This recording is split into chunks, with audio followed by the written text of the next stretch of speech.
Quel regard tu portes sur l'évolution du marché du véhicule électrique en France ces dernières années? Est-ce que tu trouves que ça va dans le bon sens? Ça va dans le bon sens, mais ça évolue pas aussi vite qu'en Norvège. Je viens d'avoir des statistiques ces jours-ci.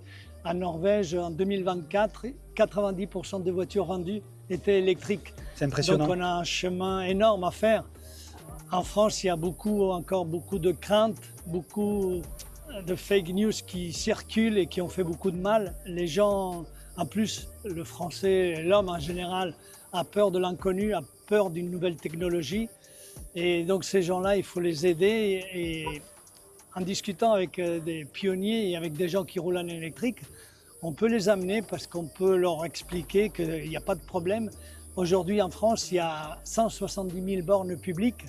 Sur les autoroutes, quand on voyage tous les 30-40 km, il y a des bornes rapides. Donc il n'y a aucun problème, il n'y a aucun obstacle pour rouler en électrique. Et les gens qui disent qu'il y a peu d'autonomie dans une voiture, on s'arrête peut-être une fois de plus qu'avec une thermique, mais on roule plus zen, sans provoquer des accidents.